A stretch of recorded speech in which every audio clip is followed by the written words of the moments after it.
Hey everybody, Brian Boyle here, and welcome to episode 92 of the Mesh Tongue. It is Sunday morning, and let's chalk this one up to something that sounded like a good idea at the time, and in reality, probably not the best idea that I've ever had. But I've got a 5:15 a.m. flight out of Dallas Fort Worth. And I am at the airport and going to be pulling an all-nighter here. So you'd be surprised at the number of people that are here. But as I say, let's chalk this one up to a one of those things that sounded like a better idea at the time. I decided to try and get a ride from an Uber at 12:30 rather than trying to get one at 3:30. It didn't seem, anybody I talked to didn't seem like it was going to be a real good idea, and cabs were going to be way more expensive, so I figured I'd just get over here and figure it out. But today I want to talk to you about warm weather running, and the reason why is that when I'm down here it's 85 degrees, not like this in Utah. So I figured while we're on this topic and I'm out and getting after it here, we would talk about it now, because some of the parts of the country are certainly getting their warm weather. So what do you want to be aware of in the warm weather? Well, you got to be obviously concerned about sweat and water loss, water weight. But you also got to worry about the elements, okay? So if you're going out for an extended period of time, make sure you put sunscreen on. As a fair-skinned person, I'm always aware of the sun. However, I'd be surprised if you were just like me, or if you weren't just like me. You'd think, oh, well, I'll head out and it'll be early enough and I won't get sunburned. And, you're out for an hour and a half, 2 hours, and you come back and you're a nice crispy red. It does make it really difficult to train the next day, especially after you're out in a marathon. Make sure you put your sunscreen on. Hats work great to keep the sun off the forehead, but also keep it out of your eyes. Especially on these hot days that just kind of something cool.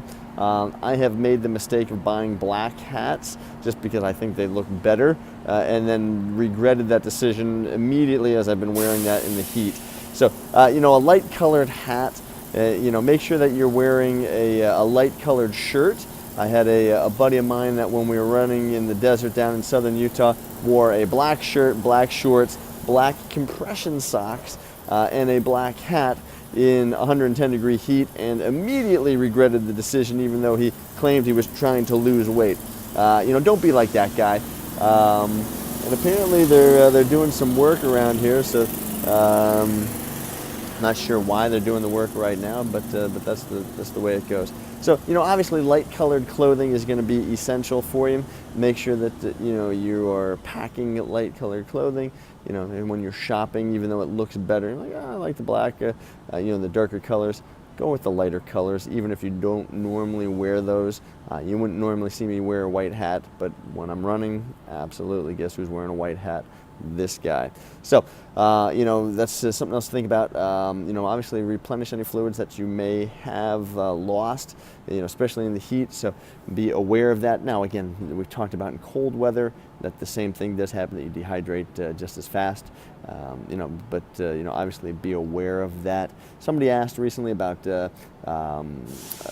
salt tablets. Salt tablets, there's no real good research on salt tablets. The problem is that there's probably an uptake with the magnesium and some other things, and obviously you want to make sure that you're not just taking salt by itself.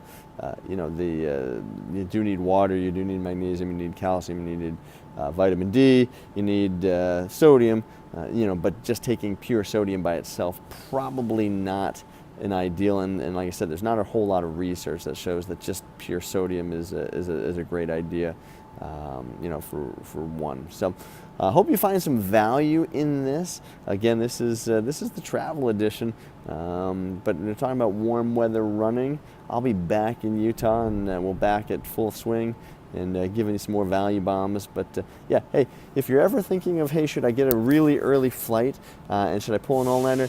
Don't do it. Like I said, sound better at the time, but I'm not sure I'm going to be real happy with this decision tomorrow morning. But hey, it is what it is. So Brian Boyle here, episode 92, The Mesh Tongue. Check out runpainless.com as well. As always, if you found some value in this, share this with your friends, your family, training partners.